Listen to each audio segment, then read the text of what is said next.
Your decorated service as a medic paradoxically deepens this betrayal of trust, Judge Theodore Vance lectured Specialist Anya Sharma, willfully ignoring testimony on her combat trauma. Moral injury is no license for felony theft. His voice dripped condemnation as he handed down the sentence for the disputed medical supplies, 7 years imprisonment. Anya stood motionless, shock rendering her numb before the gavel fell like a guillotine. How could her service, her invisible wounds, be so utterly dismissed by justice? His final word echoed, "Remanded." We'd appreciate knowing where you're watching from today. Do you believe a veteran's service, especially dealing with combat trauma like PTSD or moral injury, should be completely disregarded during sentencing? If you stand for considering the full context and treating veterans fairly, please show support with a like and subscribe. Tomorrow's episode features an entrance that will shake this courtroom. Don't miss it. Judge Vance's sharp command, "Remanded," hung in the air, heavy and final. The bailiffs took a step towards Anya Sharma, their hands reaching out to escort her into the judicial system's unforgiving embrace. Anya herself seemed almost resigned, her brief flicker of defiance extinguished by the crushing weight of the 7-year sentence. Her shoulders slumped in the ill-fitting defendant's clothing, but before the bailiffs could take her arm, the imposing double doors at the rear of the courtroom swung open with a quiet authority that somehow commanded more attention than a violent crash would have. Every head in the room swiveled. Standing in the entranceway was General Isabella Sharma, United States Army. She was the epitome of military precision and bearing, dressed in her immaculate Class A green service uniform. The perfectly tailored jacket displayed 4 gleaming silver stars on each shoulderboard, signifying her rank. Above rows upon rows of meticulously arranged service ribbons, a silent, vibrant testament to a lifetime of dedication, leadership, and likely combat. Zone Command, perhaps including awards specific to the Army Medical Command she potentially led.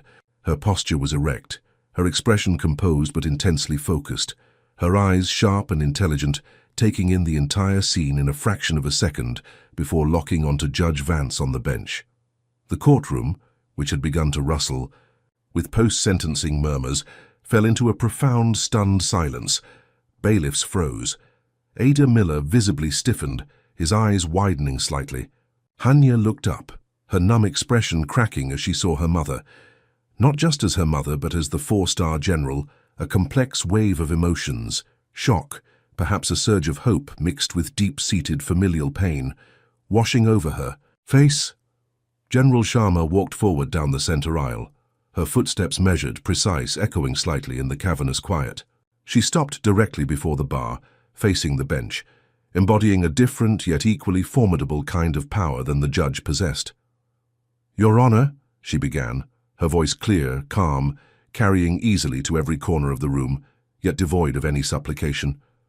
"Permission to address the court?" Judge Vance stared down at her, momentarily speechless. Recovering quickly, his expression hardened into one of barely concealed, condescending fury.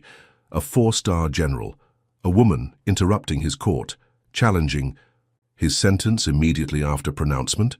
It was an unprecedented affront to his authority. "General," he replied, his voice tight with restrained anger, "these proceedings are concluded." "Your presence is highly irregular." General Sharma did not flinch. "My apologies for the irregularity, Your Honor. I am General Isabella Sharma, Specialist Anya Sharma." She gestured towards her daughter with a subtle inclination of her head, acknowledging her lower rank while emphasizing the familial connection. "Is my daughter.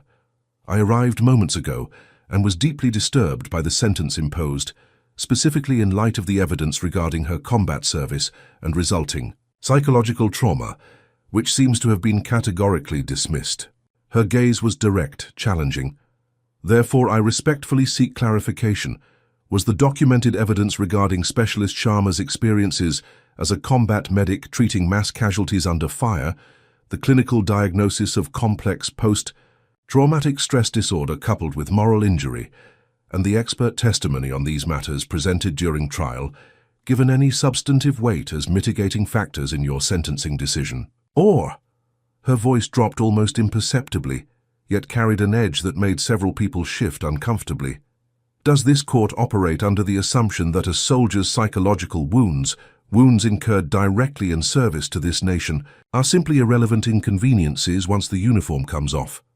Judge Vance's face tightened further, a muscle twitching in his cheek.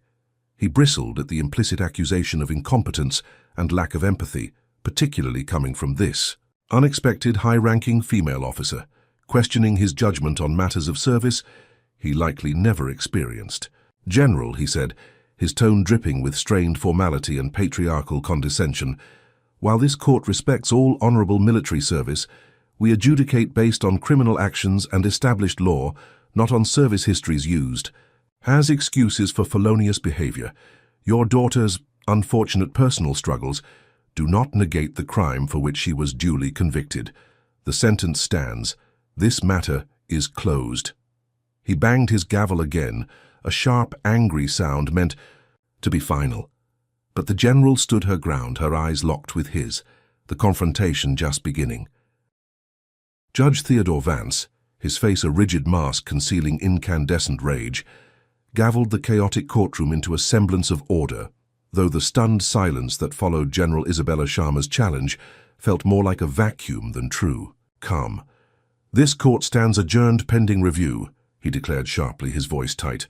"Bailiffs, proceed with the defendant." He refused to look directly at General Sharma as he swept quickly off the bench towards his chambers, leaving the courtroom to erupt in excited, disbelieving whispers. The bailiffs, regaining their composure, firmly took Anya Sharma's arms. She glanced back at her mother, a silent, complex exchange passing between them, gratitude, worry, perhaps a hint of the old friction that might exist between a disciplined general and a daughter struggling with invisible wounds. Then she was led away, back into the cold embrace of custody, her future more uncertain than ever, yet now tinged with the faintest, most unexpected glimmer of hope. Outside the courthouse, a small but growing contingent of local reporters, alerted by frantic calls from within, swarmed General Sharma as she emerged, her aide attempting to clear a path. Microphones were thrust forward, questions shouted about her relationship to the defendant, her opinion of the sentence, her unprecedented intervention. General Sharma stopped briefly, her expression composed, professional. "My daughter, Specialist Anya Sharma, is a decorated combat veteran who served this country honorably," she stated, her voice firm and clear, carrying over the clamor. "We believe the sentence imposed today fails to adequately consider critical mitigating factors related to her service. We will be pursuing all available legal avenues to ensure a just outcome. I will have no further comment at this time." With that, she moved swiftly to her waiting vehicle and departed, leaving the media buzzing with the sensational story. 4-star Army general challenges, local judge over veteran daughter's harsh sentence. General Sharma wasted no time. Her next call was to Marcus Jones, a sharp, idealistic young attorney she knew through military legal circles. Jones had served several years in the Army JAG Corps before transitioning to private practice, where he specialized in civil rights and veterans law, known for his passionate advocacy and meticulous work ethic. He listened intently as the general recounted the details of Anya's case. The questionable theft-fraud charge related to medical supplies Anya insisted were near expiry and intended for homeless outreach, the dismissal of her PTSD and moral injury diagnosis by Judge Vance, the excessively punitive sentence, and her own courtroom intervention. Jones accepted the case without hesitation, recognizing the potential for profound injustice. Their first strategy session, held via secure video link later that day, quickly moved beyond simply appealing the sentence length. "General," Marcus argued, "attacking only the sentence concedes the validity of the conviction itself. Based on what you've told me about Anya's state of mind, her service trauma, and her documented volunteer work, the core issue here might be mens rea criminal intent. We need to argue that Specialist Sharma, due to the documented effects of her combat-related PTSD and moral injury on her executive function and judgment, lacked the specific intent required for a felony theft or fraud conviction. The original trial, presided over by a clearly biased Judge Vance, failed to give this crucial element the weight it legally deserves. The legal strategy shifted to proving Anya lacked criminal intent due to her combat trauma, arguing PTSD and moral injury should be central to understanding her actions, rather than dismissed as irrelevant excuses. Do you believe the justice system adequately considers complex mental health struggles, especially service-related trauma like PTSD or moral injury, when determining guilt or criminal intent? Should the why behind an action matter as much as the action itself? Comment number 1 with your thoughts. General Sharma agreed with Carter's assessment, authorizing him to pursue this more fundamental challenge to the conviction itself. They planned to gather enhanced psychological evaluations of Anya, track down individuals from her homeless outreach work to testify about her intentions, and meticulously document the VA clinic's often chaotic inventory practices regarding near-expiry supplies. The fight for Marcus's freedom, no, for Anya's exoneration, truly begins now. If you support this legal battle that aims to bring crucial context, empathy and understanding of veterans' invisible wounds into the courtroom, please hit that like button and subscribe. But even as Marcus Jones began the process, filing the initial notice of appeal and requesting the voluminous trial transcripts and case files from Judge Vance's court, the first subtle signs of obstruction appeared. The court clerk's office became suddenly unusually slow to respond. Emails went unanswered. Phone calls were met with endless holds or vague promises that the documents were currently being compiled or required judicial sign-off from Judge Vance himself before release. It was clear Judge Vance intended to fight their appeal, not just on legal merit, but with every bureaucratic delay tactic he could muster. Facing an appeal that now threatened to expose not just his harsh sentencing, but potential flaws in the original trial itself, how would Judge Vance and his allies like D.A. Miller attempt to discredit the core of Anya's defense, her identity as an honorable, wounded veteran? Judge Theodore Vance and District Attorney Robert Miller were intelligent enough and politically savvy enough to recognize the potential power of the defense strategy being marshaled by General Sharma and her new lawyer, Marcus Jones. Framing. Anya Sharma's actions through the lens of combat trauma, moral injury and honorable service could sway appellate judges and, perhaps more importantly, public opinion, especially given the general's high-profile intervention. Their own position felt precarious. The ex parte emails Jones now possessed were a ticking time bomb, and the withheld witness statement threatened the foundation of the conviction. They needed to proactively discredit Anya herself, specifically targeting the very pillars her defense rested upon: her military service and her resulting psychological state. In a discreet meeting, likely suggested by Vance and eagerly agreed upon by Miller, who saw his conviction potentially unraveling, they decided on a new line of attack. If Anya Sharma was being portrayed as a heroic, suffering veteran, they would introduce doubt about the heroic part.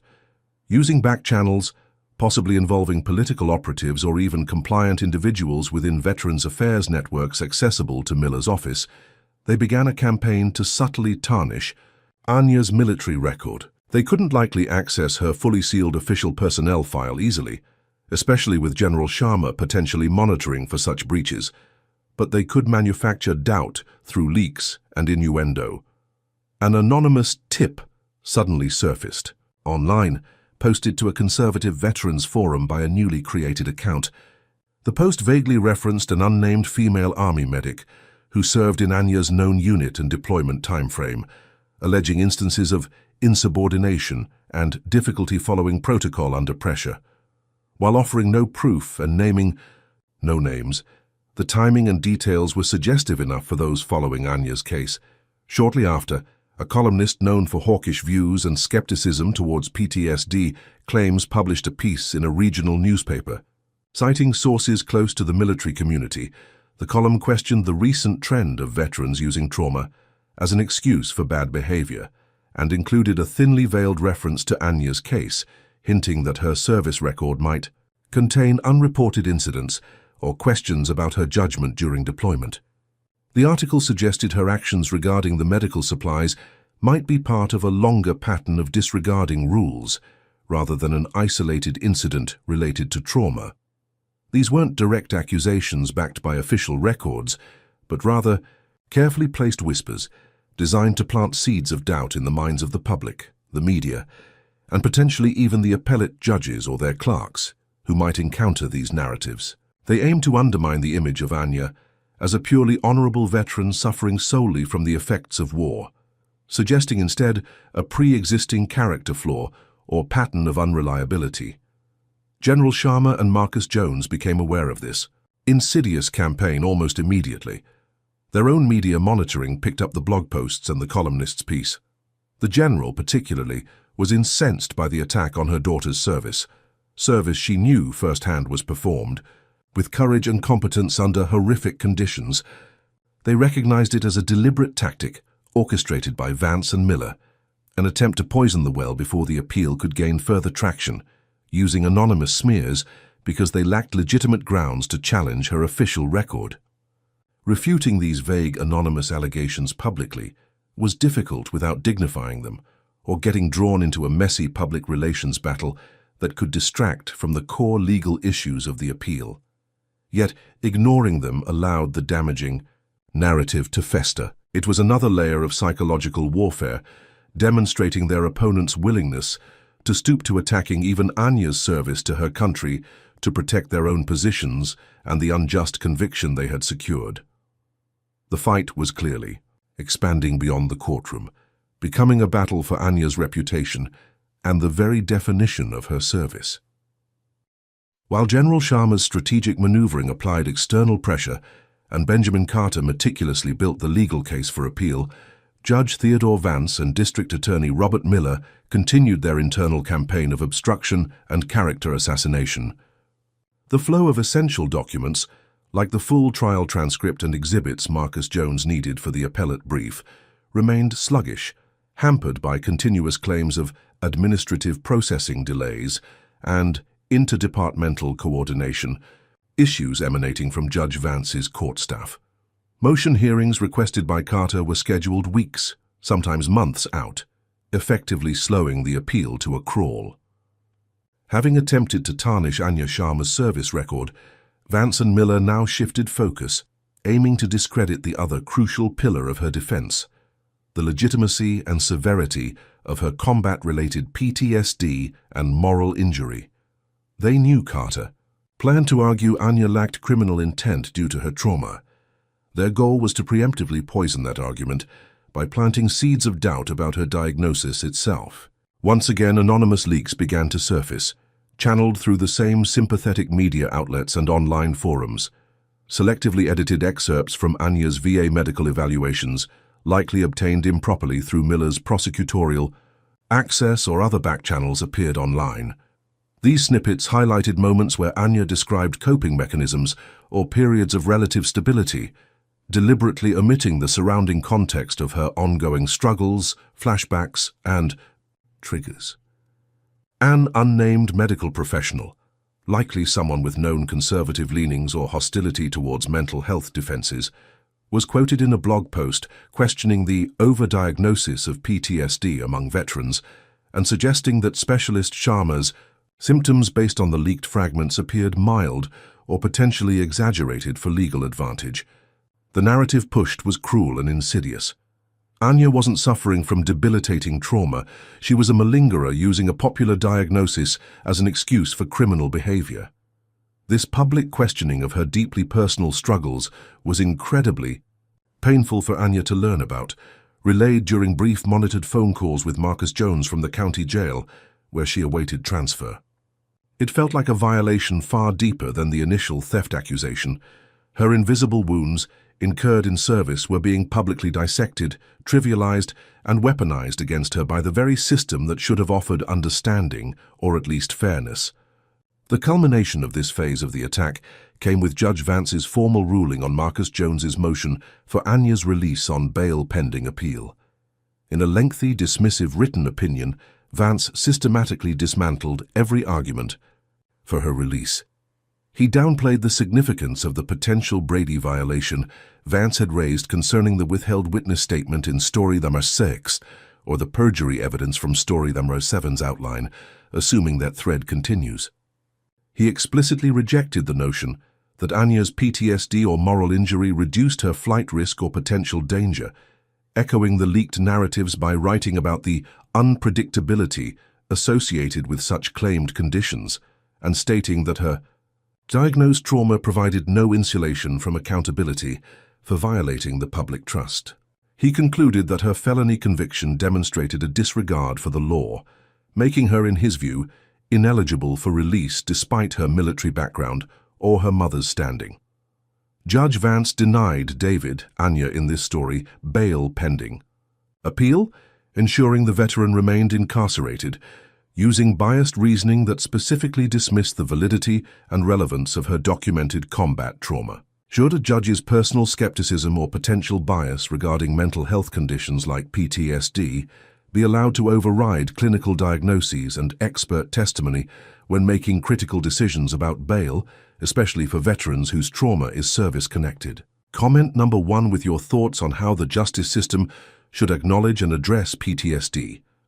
Anya received the news of the bail denial with a heavy sigh, the brief hope she'd felt after her mother's intervention and hiring Marcus. Now significantly dimmed, she was trapped, her service record attacked, her mental health questioned, and her freedom denied, while the wheels of her appeal turned with agonizing slowness, deliberately obstructed by the very judge whose bias was a central part of that appeal. Anya remains trapped, her service and suffering dismissed by the judge denying her freedom, while the appeal crawls forward. If you believe Anya deserves fair treatment both legally and personally, and you want to see if Marcus Jones can overcome these immense hurdles, please hit that like button and subscribe. But now, facing transfer to the harsh environment of a state prison, with her PTSD being actively used against her by her opponents, what specific dangers awaited Anya behind those walls? Would the system's neglect turn into something more targeted and dangerous inside? Denied bail and facing Judge Vance's explicit dismissal of her combat trauma, Specialist Anya Sharma was transferred from the relative predictability of county jail to the grim, sprawling reality of Oak Haven Correctional Facility for Women, a state penitentiary notorious for its overcrowding, underfunding, and woefully inadequate healthcare services, particularly for mental health. The transfer itself felt like another calculated blow, placing her hours away from her family and legal team in an environment almost perfectly designed to exacerbate her PTSD and moral injury. From the moment she arrived, Anya felt the crushing weight of institutional indifference. The intake process was brusque, impersonal. Her status as a veteran, specifically a combat medic, was noted on her paperwork, but seemed to elicit no special consideration, only perhaps a flicker of resentment or curiosity from some staff members aware of the media attention surrounding her mother's intervention.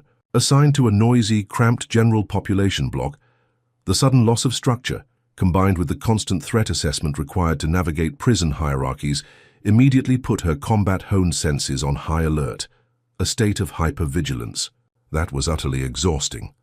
Her most pressing need was continuity of care for her complex PTSD. She immediately submitted formal requests, citing her VA diagnosis and treatment history, for access to trauma-informed therapy and consistent medication management. What she encountered was a bureaucratic nightmare compounded by systemic neglect. Weeks passed before she even got a brief initial screening with an overworked prison counselor who clearly lacked specialized training in military trauma or moral injury. The counselor offered generic coping strategies and suggested group sessions focused on anger management or substance abuse, completely missing the nuances of Anya's condition. Her VA-prescribed medications were dispensed inconsistently by prison medical staff, sometimes delayed by days, sometimes given at incorrect dosages, leading to destabilizing side effects and a resurgence of severe anxiety and flashbacks triggered by the prison environment's inherent stressors, sudden loud noises, shouting, the feeling of being constantly watched or confined. Programs specifically designed for incarcerated veterans, which existed at other state facilities, were perpetually full or not currently offered at Oak Haven. Anya felt like her invisible wounds were not only being ignored but actively worsened. by the very system holding her captive. Added to this was the low-level harassment. Some guards, likely aware of her high-profile case and perhaps taking cues from prevailing attitudes or external pressures, seemed to take petty satisfaction in making her life difficult, arbitrarily confiscating approved personal items during cell searches, denying her access to the already limited library or recreation time, making sarcastic remarks about her general mother not being able to help her now. Among the inmate population, her situation bred a mixture of resentment, soldier girl thinks she's special, and predatory interest, forcing her to maintain a constant, exhausting state of defensive awareness. While Anya struggled daily within the neglectful walls of Oakhaven, Marcus Jones was relentlessly pursuing the appeal on the outside. Blocked by Judge Vance's administrative delays in obtaining full transcripts, Marcus focused his energy on reinvestigating the core testimony that had convicted Anya. The account given by Brenda Riley, Anya's disgruntled former co-worker at the VA clinic. Riley had testified tearfully that she witnessed Anya systematically taking restricted medical supplies over several weeks, implying a calculated theft for profit. Marcus sensed something was off about Riley's overly emotional testimony and her known history of workplace friction with Anya. He filed aggressive discovery requests, subpoenaed clinic inventory logs and personnel files, and began discreetly interviewing other current and former clinic employees. After weeks of painstaking work, cross-referencing inventory logs with duty rosters and visitor sign in sheets, Marcus found the discrepancy he was looking for. Inventory records showed significant shortages of the exact same types of supplies Anya was accused of taking, occurring on days when Anya was verifiably off-duty or even out of state attending required Army Reserve training. Furthermore, he uncovered emails, obtained through a discovery request Riley's lawyer fought hard to quash, in which Brenda Riley complained bitterly to another employee about Anya receiving a commendation Riley felt she deserved, vowing to find a way to knock her down a peg. He also found 2 former clinic volunteers willing to provide sworn affidavits stating they had witnessed Brenda Riley herself improperly disposing of near-expired supplies on several occasions and had heard her make spiteful remarks about Anya's military service. The evidence was compelling. Brenda Riley not only had a clear motive to lie, fueled by professional jealousy and personal animosity, but she potentially had access and opportunity related to the missing supplies herself, and crucial parts of her testimony about when supplies went missing were directly contradicted by clinic records. This discovery didn't just poke holes in the prosecution's case. It suggested the primary witness against Anya may have committed perjury, potentially with the tacit or explicit encouragement of ADA Miller, who relied heavily on her testimony. Marcus immediately prepared a motion to supplement the appeal with this powerful new evidence, challenging the credibility of the state's key witness. It was the first major breakthrough, a potential game-changer offering concrete hope of dismantling the original conviction. Inside Oakhaven, Anya fought to maintain her sanity and safety, unaware of Marcus's discovery, but clinging to the distant hope his work represented. The contrast was stark, her daily reality steeped in neglect and quiet menace, while outside, the legal foundation of her imprisonment was finally beginning to crack. Benjamin Carter filed his supplemental appellate brief with a sense of cautious optimism. The evidence undermining Brenda Riley's credibility, her documented animosity towards Anya, the inventory logs contradicting her timeline, the affidavits suggesting her own mishandling of supplies, was powerful, directly striking at the heart of the prosecution's case regarding criminal intent. He argued forcefully that this newly discovered evidence, combined with the previously ignored context of Anya's PTSD and moral injury, warranted immediate relief, likely a new trial. The reaction from District Attorney Robert Miller's office was swift and ferocious, clearly indicating they, along with Judge Vance, recognized the threat this new evidence posed. Miller's team filed lengthy, complex counter-motions seeking to exclude Carter's findings entirely. They argued Riley's personal feelings towards Anya were irrelevant character assassination attempts and inadmissible. They claimed the inventory logs were unreliable or misinterpreted. They attacked the credibility of the former clinic volunteers, who provided affidavits, demanding lengthy depositions designed to intimidate them and pick apart their statements. Investigators from Miller's office even paid visits to these volunteers, asking pointed questions about their motives for coming forward now, subtly reminding them of the potential legal hassles involved in challenging official testimony. It was a full-court press, aimed at burying the truth about Riley's potential perjury through procedural warfare. While Carter battled these legal obstructions, the retaliation against General Isabella Sharma escalated, moving into the official channels of the military structure itself. An anonymous detailed complaint was formally filed with the Department of Defense Inspector General's office. The complaint meticulously, though misleadingly, alleged that General Sharma had misused government resources in support of her daughter's civilian legal defense.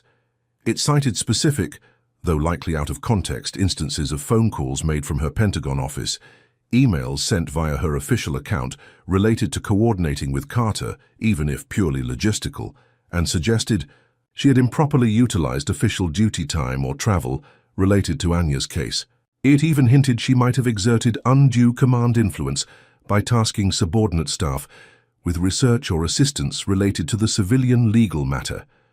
General Sharma received formal notification from the Army's Judge Advocate General's office that an IG investigation had been opened based on these allegations. While she knew the accusations were largely fabricated or distorted, a formal IG inquiry is a serious matter for any officer, let alone a four-star general. It required her immediate attention, the assignment of legal counsel through JAG, mandatory, cooperation involving interviews and potential audits of her communications and schedules, consuming valuable time and emotional energy. It cast a potential shadow over her command and her previously unblemished 40-year career. The timing was clearly not coincidental. It was a calculated blow designed to distract her, drain her resources, damage her reputation within the military hierarchy, and pressure her to perhaps force a resolution in Anya's case to make the IG investigation disappear. Just as Anya's legal appeal gained potentially decisive ground by exposing the likely perjury of the state's key witness, a formal, career-threatening complaint was launched against General Sharma, likely as direct retaliation orchestrated by Judge Vance's allies. Is it ethical or acceptable for individuals within the justice system to attack the families or professional lives of those seeking justice, essentially punishing them for challenging the system? Comment number 1 with your thoughts on the legitimacy of these kinds of retaliatory tactics. The dual assault, suppressing critical evidence in court while simultaneously attacking the general's career, placed enormous strain on Anya's support system. If you're outraged by this multi-fronted attack aimed at silencing both the evidence and the advocates, please hit that like button and subscribe. You'll need to see how they counter this next. With the legal path forward obstructed and General Sharma now fighting her own battle, how would Judge Vance and his network try to definitively crush Anya's hope from within the prison itself, perhaps by twisting her own skills against her? While Benjamin Carter fought the legal battles against suppressed evidence outside, and General Sharma contended with the intrusive Inspector General investigation into her career, Anya Sharma continued to navigate the precarious existence within Oak Haven Correctional Facility. She focused on survival, keeping her head down, avoiding conflict, and trying desperately to manage her PTSD triggers in the chaotic, often hostile environment, all while clinging to the hope generated by Carter's discovery regarding Brenda Riley. Her opponents, however, were relentless, seemingly determined to crush that hope by any means necessary. Aware that the appeal regarding Riley's perjury might eventually gain traction despite their legal obstructions, and perhaps seeking to create definitive proof of Anya's supposed instability or inability to follow rules, they orchestrated a new setup, this one cruelly designed to exploit her very identity as a trained combat medic. The opportunity arose during outdoor recreation time in the prison yard, a tense space where boredom and simmering resentments often boiled over. A sudden, violent fight erupted between two inmates from rival factions near where Anya was quietly walking the perimeter, trying to get some fresh air. The fight escalated quickly, involving makeshift weapons, and one of the inmates went down hard, suffering a deep, profusely bleeding laceration to her arm from a sharpened piece of metal, possibly severing an artery. Chaos ensued. The few guards present in the yard seemed slow to react, focused more on containing the broader fight than immediately tending to the seriously injured inmate who lay bleeding heavily on the asphalt. Anya saw it happen. Years of intensive army medical training, the ingrained instinct to preserve life drilled into her under the extreme pressure of combat zones, kicked in automatically. She saw the arterial spurt, recognized the immediate life threat, saw the guards fumbling with radios instead of applying direct pressure. For a critical moment she hesitated, vividly aware of the prison rules against inmate interference, acutely conscious of being a target. But watching the woman bleed out while guards lagged wasn't an option her training or conscience would allow. Reacting purely on instinct, Anya sprinted towards the injured inmate. Using her own sweatshirt, she immediately applied firm, direct pressure to the wound, identifying the pressure point needed to slow the arterial bleeding, exactly as she had done countless times in field hospitals overseas. She shouted clear, concise instructions to another nearby inmate, telling her where to apply secondary pressure, while Anya maintained primary control. Her combat medic training took over, her movements efficient, focused, blocking out the surrounding chaos, solely intent on stabilizing the patient until proper medical help arrived. Her intervention likely saved the inmate's life, or prevented catastrophic blood loss, in those critical first minutes before the prison's emergency medical team finally arrived on scene. But her life-saving actions were immediately twisted against her. As the medical team took over and guards finally subdued the remaining combatants, two specific correctional officers, ones known for their hostility towards Anya, converged on her. Instead of acknowledging her potentially life-saving intervention, they roughly grabbed her arms. "Inmate Sharma," one of them barked, "Officer Riggs, what do you think you're doing? You are not authorized medical personnel. You interfered with..." Staff response and contaminated a scene. Anya stared at him, incredulous, still breathing hard, her sweatshirt soaked in another person's blood. She was bleeding out. "I applied pressure. I'm a trained medic." Riggs sneered. "You're an inmate, and you just violated half a dozen facility protocols. You're coming with us." Despite her protests, despite other inmates potentially murmuring about how she had helped, Anya was forcibly escorted from the yard and immediately placed back into administrative segregation. Within hours, she was served with a new, major disciplinary report. The charges were absurdly punitive: unauthorized practice of medicine, interfering with emergency procedures, creating a security risk during an incident, and failure to obey staff orders, for not immediately moving away when they arrived. The report, penned by Riggs and his partner, painted Anya not as a rescuer but as a reckless, insubordinate inmate who dangerously interfered with trained staff, potentially worsening the injured inmate's condition and hindering the guard's ability to control the situation. It was another blatant, malicious frame-up, twisting her life-saving skills and instincts into grounds for severe punishment. Back in the suffocating silence of a solitary cell, Anya felt a despair deeper than before. They wouldn't just let her be. They were actively twisting her core identity, her training, her instinct to help into weapons against her. It felt like a confirmation that Judge Vance's influence, or the system's inherent bias, reached even here, capable of turning an act of battlefield competence into a punishable offense. This charge, if upheld by the biased prison disciplinary board, could be devastating, adding years to her effective sentence and painting her as permanently incorrigible. Word of Anya's second disciplinary charge inside Oakhaven, this time for supposedly practicing medicine without a license after rendering life-saving first aid, reached General Isabella Sharma through an urgent, encrypted communication from Marcus Jones, who had been alerted by Anya during a brief monitored call before she was placed back in administrative segregation. The general absorbed the news with a stillness that was more terrifying than any outward display of rage. They weren't just trying to break her daughter, they were twisting her very essence, her training as a healer, into a weapon against her. Direct intervention with the notoriously insular State Department of Corrections or the warden at Oakhaven felt futile, likely to be rebuffed or used as further proof of improper interference. General Sharma recognized she needed a different strategy, one that applied pressure indirectly but powerfully, leveraging her national platform while simultaneously ensuring Anya had the best possible defense against the fabricated internal charges. First, she authorized Marcus Jones to engage, at her personal expense, a small but highly effective non-profit legal group specializing in incarcerated individuals' rights, particularly veterans facing disciplinary issues within correctional facilities.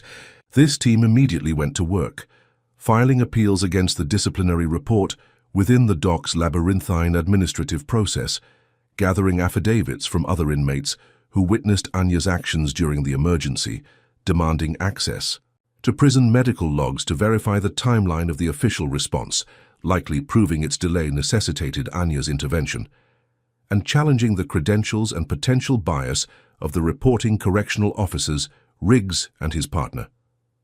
While that internal legal battle churned, General Sharma executed the second part of her strategy. She accepted a long-standing invitation to deliver a keynote address at a major, nationally televised conference focused on veterans' affairs and mental health care, hosted in Washington, D.C. Her scheduled topic was broadly defined as Supporting Our Warriors, Challenges in Transition and Reintegration. Standing before an audience of policymakers, healthcare professionals, veterans advocates, and national media, General Sharma, in her crisp army uniform, delivered a speech that was both deeply personal, though carefully anonymized, and powerfully systemic. She spoke eloquently about the unique psychological burdens carried by military personnel, especially combat medics, who operate under unimaginable stress and witness profound trauma. She discussed moral injury, the complex ethical wounds incurred when service members are forced into situations that violate their core values, and how it, along with PTSD, can manifest long after deployment. She highlighted the frequent disconnect between highly specialized military skills and their application or understanding in civilian life, particularly within rigid bureaucratic systems like healthcare or criminal justice. Then, without ever mentioning Anya by name or referencing her specific legal case, General Sharma spoke passionately about anecdotal reports of veterans facing disciplinary action or misunderstanding within civilian systems for using their life, saving training in emergency situations, or being penalized because their trauma responses didn't fit neat diagnostic boxes understood by civilian providers. She called for greater cross-system education, trauma-informed care within correctional facilities, and urged policymakers to ensure veterans weren't being further victimized by the very systems meant to support or rehabilitate them. The speech was a masterclass in strategic communication. It resonated deeply with the audience, generating significant positive media coverage, focusing on the esteemed general's powerful advocacy for veterans' mental health and fair treatment. Veterans groups across the country amplified her message. Critically, the speech put state-level departments of corrections and justice systems across the country on notice, implicitly highlighting the potential for negative national scrutiny. If veterans, especially those with documented trauma, were perceived as being mistreated within their facilities, the indirect pressure on the officials overseeing Oakhaven and David's case mounted significantly. Combined with the relentless legal pushback from the specialized inmate advocacy lawyers challenging the flimsy disciplinary report against Anya, the external heat became too uncomfortable for the state doc. Weeks later, after an internal administrative review likely expedited by pressure from above, the disciplinary charges against Anya Sharma for unauthorized practice of medicine and related offenses were quietly dropped due to insufficient evidence to meet the required burden of proof. General Sharma used her national platform and esteemed reputation to advocate powerfully for all veterans facing misunderstanding and inadequate support within the justice and correctional systems, indirectly creating the pressure that helped free Anya from the prison frame-up. Do you think public advocacy and raising national awareness by high-profile figures like General Sharma is an effective and legitimate tool against systemic injustice happening at state or local levels, even when they cannot intervene directly? In a specific case, comment number 1 with your opinion on this strategic approach. Anya was released from the crushing isolation of solitary confinement for the second time, returning to the harsh but marginally better environment of Oakhaven's general population. Anya is out of solitary again. Another internal setup thwarted thanks largely to her mother's tactical brilliance and refusal to be silenced. If you admire the general's strategic use of her platform and Anya's sheer endurance against these repeated attacks, please hit that like button and subscribe. But how will Judge Vance, a man clearly driven by bias and now twice frustrated in his attempts to break Anya inside prison, react to this public maneuvering and defeat? What vindictive counterattack might he launch next? Judge Theodore Vance was livid. General Sharma's strategic address and the subsequent national attention it garnered had forced the State Department of Corrections to overturn the seemingly airtight disciplinary charges against Anya. His attempt to definitively brand Anya as an incorrigible inmate, thereby torpedoing her appeal, had been publicly, albeit indirectly, thwarted. Worse, Benjamin Carter's relentless pursuit of the appeal, particularly focusing on the potentially perjured testimony of Brenda Riley, continued unabated, posing a direct threat to the original conviction Vance had so decisively handed down. Feeling cornered, his authority challenged both legally and politically, Judge Vance lashed out with the vindictive fury of a man whose power was threatened. His retaliation became less strategic, more personal, aimed at punishing not only Anya and her mother but also their lawyer, and anyone perceived as supporting them. His primary weapon remained his position on the bench. In the weeks following the reversal of Anya's prison charges, Judge Vance presided over several unrelated cases involving defendants who attempted to use PTSD or other significant trauma as mitigating factors in sentencing. His rulings in these cases became noticeably chillingly harsher. He delivered lengthy, moralizing lectures from the bench, publicly denouncing what he termed the fashionable trend of using past trauma as an excuse for present criminality. He handed down maximum sentences in cases where leniency might have been warranted, making pointed comments about the need for personal responsibility and the limits of judicial sympathy, clearly intending his words to echo far beyond his own courtroom, sending a chilling message to defense attorneys throughout the jurisdiction: bring a PTSD defense before Judge Vance at your peril. Simultaneously, Vance activated his network of influence within the local legal and business community to target Benjamin Carter directly. Suddenly, Carter found his small but respected law practice facing unusual headwinds. Anonymous negative reviews began appearing online, questioning his competence and ethics. Referrals from other local attorneys, previously a steady source of casework, seemed to dry up overnight. He heard whispers through the grapevine that certain influential figures connected to Judge Vance were subtly suggesting to potential clients or larger firms that associating with Carter, the lawyer aggressively challenging a sitting judge and powerful interests, might be professionally disadvantageous. It was a campaign of quiet professional sabotage designed to isolate Carter, damage his reputation, and perhaps pressure him financially into dropping Anya's increasingly troublesome case. The attacks against General Isabella Sharma also intensified, reaching a new potentially career-threatening peak. Building on the initial IG complaint, anonymous sources now leaked more specific, damaging allegations to national media outlets known to be critical of the current military leadership or president. Hayes's administration. These leaks included distorted accounts of command decisions General Sharma had made years prior, internal budget documents presented out of context to imply financial mismanagement under her command, and even fabricated rumors about conflicts, with subordinates designed to paint her as a divisive or ineffective leader. Calls for her resignation or at minimum suspension, pending a full congressional investigation, grew louder, amplified by political opponents eager to exploit the controversy. General Sharma found herself mired in defending her decades-long, distinguished career against a relentless barrage of calculated smears, requiring countless hours with Army lawyers and public affairs teams, diverting precious energy from supporting Anya's appeal.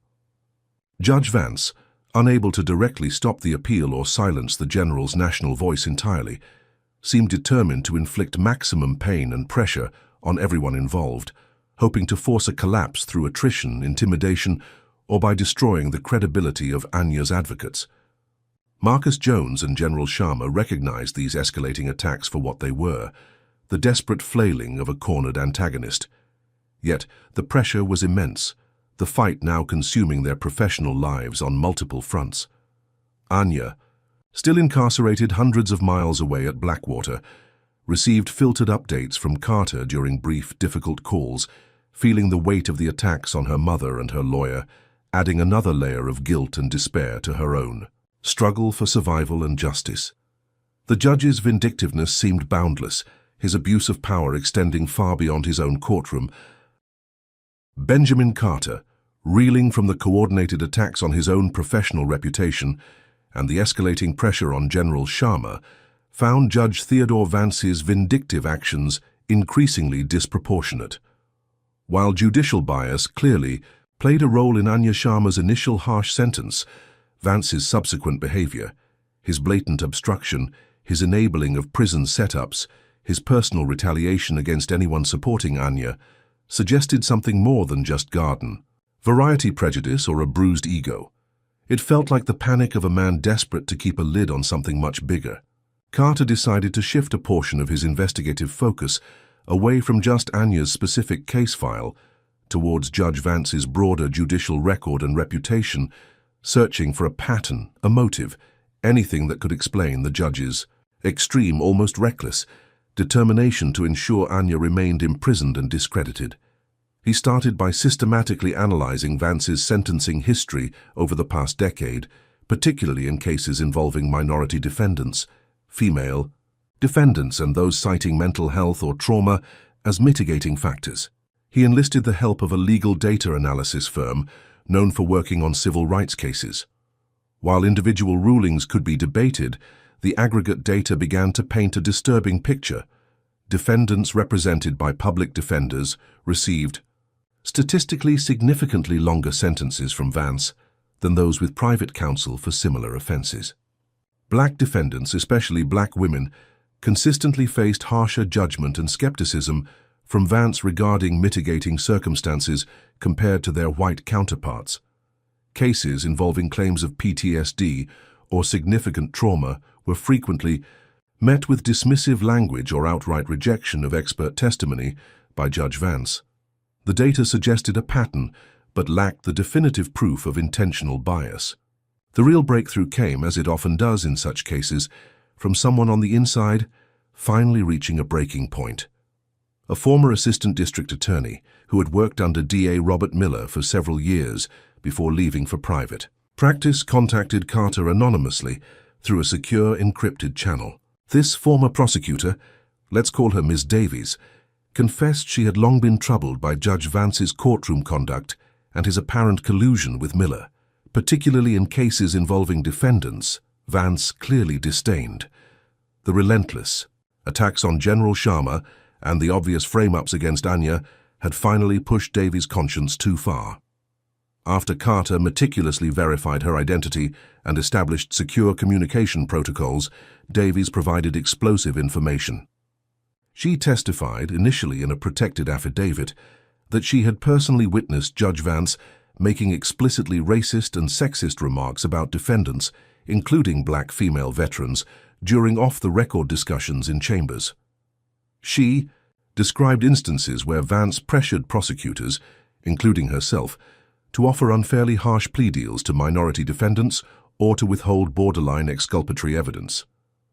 Most damningly, she produced copies of internal memos and email exchanges she had preserved from her time in the DA's office, communications between Judge Vance's chambers and DA Miller's senior staff, including Miller himself, regarding other cases which demonstrated a clear, long-standing pattern of improper coordination, strategy discussions, and biased commentary that mirrored the ex parte communications Vance likely engaged in during Anya's trial, even if those specific emails remained unrecovered.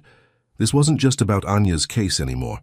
Davies's testimony and documentation painted a picture of Judge Theodore Vance as a jurist who routinely violated ethical standards, harbored deep-seated prejudices, and potentially conspired with the DA's office to secure convictions and harsh. Sentences against defendants he personally disfavored, particularly black individuals, and those challenging his worldview.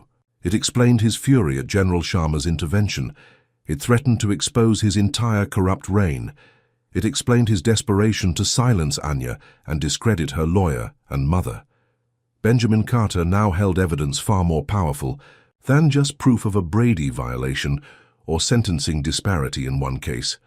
He had credible, documented evidence of a pattern of judicial misconduct and bias potentially affecting countless cases decided by Judge Vance over years. He immediately shared this explosive information securely with General Sharma. They both understood its significance. This could not only guarantee Anya's exoneration on appeal, but could and should lead to Judge Vance's removal from the bench and a full-scale investigation into the integrity of the local justice system under his tenure. The final appeal. Hearing, now just days away, transformed in Carter's strategy from merely seeking justice for Anya to potentially exposing a far deeper corruption. The stakes were higher than ever, but finally they had the weapon they needed. The final hearing before the State Appellate Court panel convened under an atmosphere thick with anticipation and barely concealed animosity. The courtroom buzzed with energy. Reporters filled the press benches. Veterans advocates sat alongside. General Isabella Sharma in the gallery, and Anya Sharma's face, weary but resolute, watched intently from the video monitor linked to Blackwater Penitentiary.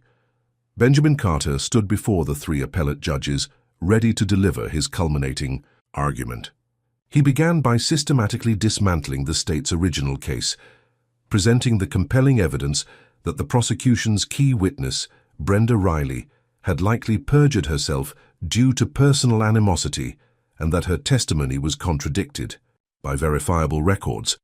He then reintroduced the crucial context of Anya's combat experience, her PTSD, her moral injury, presenting expert psychiatric evaluations obtained despite Judge Vance's obstruction, arguing powerfully that these factors negated the necessary criminal intent for the felony conviction.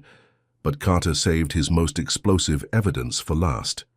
"Your Honors," he stated, his voice resonating with controlled indignation, "this case represents more than just a potential wrongful conviction based on flawed evidence and ignored mitigating circumstances. We have uncovered substantial, corroborated evidence provided by a former assistant district attorney with first-hand knowledge, demonstrating a disturbing and long-standing pattern of judicial bias and misconduct by the trial judge, Judge Theodore Vance." He proceeded to lay out the evidence provided by the whistleblower, Ms. Davies, documented instances of Judge Vance making racist and sexist remarks in chambers, evidence of him pressuring prosecutors in other cases involving minority defendants, and, crucially, proof of improper communications designed to disadvantage defendants who raised issues of mental health or trauma. This wasn't merely judicial error in Specialist Sharma's case, Carter argued forcefully.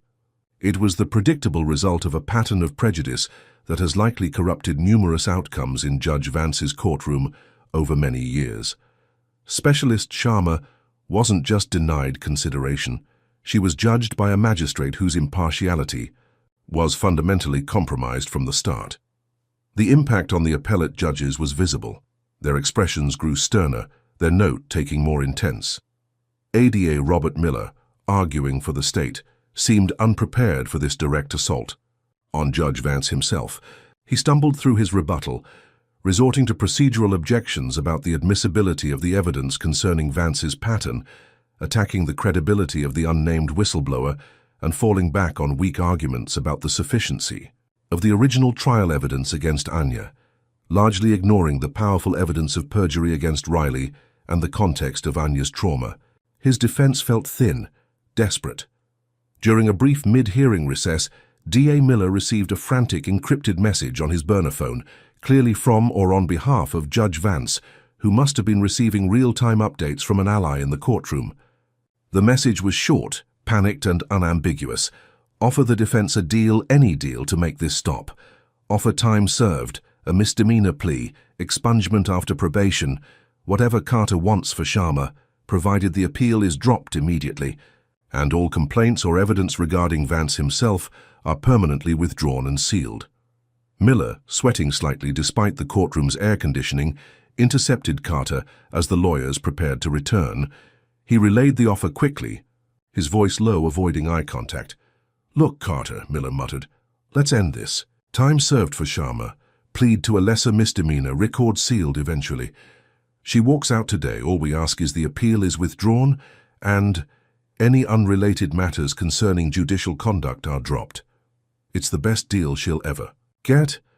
Carter listened impassively, then used his own secure channel to relay the offer instantly to Anya via the video link equipment. Anya listened, her expression unreadable for a moment. Freedom today, walk away from Blackwater, put this nightmare behind her, but at the cost of silencing the truth about Judge Vance, letting him potentially continue victimizing others. Her jaw tightened. "No," her voice came back, clear and strong despite the prison connection. "Absolutely not. Tell him we'll see this through. Tell him the truth matters more." Carter relayed the rejection to Miller, whose face fell. "Your client's making a mistake," Miller hissed before retreating. The final arguments concluded shortly after the recess. The appellate judges listened intently, their faces betraying little, though they directed several sharp, probing questions at Miller regarding the ex parte email evidence from Part 11, assuming Carter also presented that, and the newly alleged pattern of bias. Finally, the presiding judge addressed the courtroom. "This court has heard extensive arguments and reviewed voluminous records in this deeply troubling case. We have considered the original conviction, the sentence, the supplemental evidence regarding witness credibility, the defendant's service record and medical evaluations, and the serious allegations raised concerning the conduct of the trial judge. We will take this matter under advisement and issue our written opinion in due course. Court is adjourned." The judges rose and filed out, leaving the courtroom suspended in a state of high tension. Vance's final corrupt gambit, an attempt to buy silence with a plea deal, had failed, perhaps even further solidifying the judge's perception of his guilt. Everything now rested on their final deliberation. The state appellate court did not keep Anya Sharma, General Sharma, or Benjamin Carter waiting long. Their written opinion, issued just 3 days after the tense final hearing, was a stunning and comprehensive victory, far exceeding a simple reduction in sentence. The panel unanimously voted to vacate Anya Sharma's original felony conviction entirely. Their reasoning was multi-layered and scathing towards the lower court. They cited the compelling evidence presented by Carter, demonstrating that the state's key witness, Brenda Riley, had likely committed perjury, fueled by personal animosity. They acknowledged the trial court's fundamental error in failing to give appropriate weight to the extensive, documented evidence of Anya's combat-related PTSD and moral injury, particularly as it related to the crucial element of criminal intent.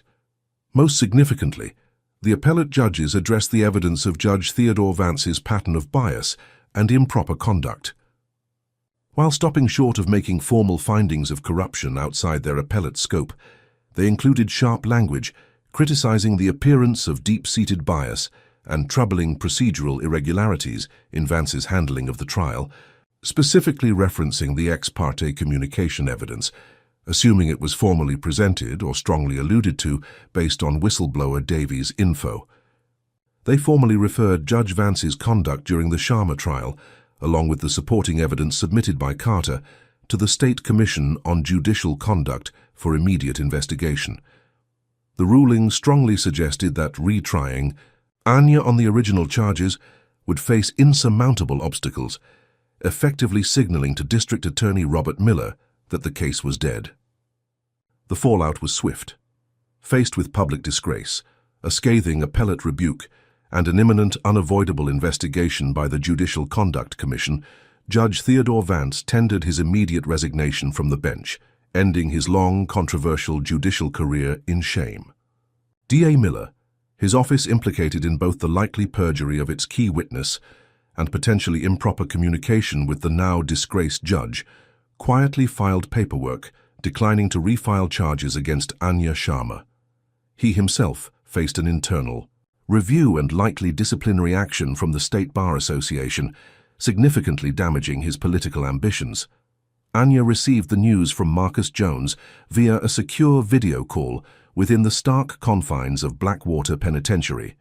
Vacated. Exonerated. Free to go. The words barely registered at first, sounding distant, unreal after months spent fighting just to survive each day. The release process was a blur of paperwork and bureaucratic procedure. But hours later, Anya walked out of the main gates of Blackwater, not as inmate Sharma, but as specialist Anya Sharma once more, taking hesitant steps into the overwhelming brightness of freedom. Waiting for her, just as she had been waiting outside the courtroom months earlier, was General Isabella Sharma, her mother. Their embrace this time was fierce, desperate, releasing months of pent-up fear, anger, and love. Marcus Jones stood by, allowing them the moment, a quiet smile of deep satisfaction on his face. The journey back to civilian life was not easy. Anya was free, legally vindicated, but the trauma of her experience, the initial injustice, the horrors of prison, the targeted neglect of her mental health needs, the constant fight, had left deep, complex scars. She grappled with heightened anxiety, mistrust, and the disorienting feeling of reintegrating into a world that felt both familiar and alien after incarceration. Her relationship with her mother evolved. The shared ordeal forged a new level of mutual respect and understanding. Yet Anya also felt a stronger need to define herself outside the shadow of the general's powerful influence. As she continued intensive therapy, processing not only her combat trauma, but the added trauma of wrongful conviction and imprisonment, Anya began to reflect deeply on her experiences. She thought about the inadequate mental health care within the prison, the guards who dismissed her PTSD, the system that seemed designed to punish rather than rehabilitate, especially for those carrying invisible wounds. She realized that while her legal battle was won, thanks largely to her mother's resources and Carter's skill, the deeper issues remained unaddressed for countless others. It was during a conversation with other veterans in a support group that her new path began to crystallize. She heard stories mirroring her own, struggles with PTSD misunderstood by courts, lack of adequate mental health support in prison, the unique challenges faced by female veterans in navigating these systems. Her combat medic instincts, the ingrained drive to heal and support those in need, resurfaced with undeniable force. She decided her fight wasn't finished, it was just transforming. Instead of focusing solely on legal advocacy or policy reform, areas where Carter and her mother were already making strides, Anya chose a different path, one uniquely suited to her skills and experiences. Leveraging her background as an Army combat medic and her first-hand understanding of trauma within the correctional system, she dedicated herself to creating and facilitating programs focused on direct mental health support and healing for incarcerated veterans and those transitioning back into the community. She partnered with non-profit organizations, using her knowledge to help develop peer support groups specifically addressing moral injury within prison walls, advocating for trauma-informed care training for correctional staff and mental health providers working in prisons, and helping establish pilot programs offering alternative therapies like mindfulness and art therapy for incarcerated veterans struggling with PTSD. General Sharma wholeheartedly supported Anya's new mission, perhaps using her influence now, not to intervene in legal cases, but to help secure funding and institutional support for these vital healing programs. The final scene finds Anya months later, not in a courtroom or a political meeting, but sitting in a circle with a small group of female veterans inside a different correctional facility, facilitating a peer support session. Her voice is calm, empathetic, strong. She is sharing not just her medical knowledge but her lived experience, creating a space for healing where before there was only neglect.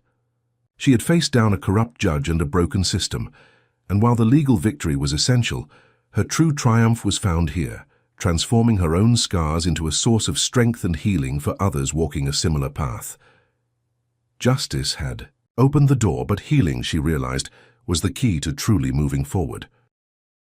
Anya Sharma's story powerfully illuminates the complex intersection of challenges faced by veterans, particularly women of color, within the civilian justice system. It starkly demonstrates how judicial bias, potentially rooted in racist prejudice, sexism, and a profound lack of understanding about military trauma, can lead to devastating miscarriages of justice. Judge Vance's willful dismissal of Anya's combat medic service, her PTSD, and her moral injury highlights a critical systemic failure. The inability or unwillingness of some within the legal system to grasp the profound psychological impacts of war and service, especially when judging individuals from marginalized groups.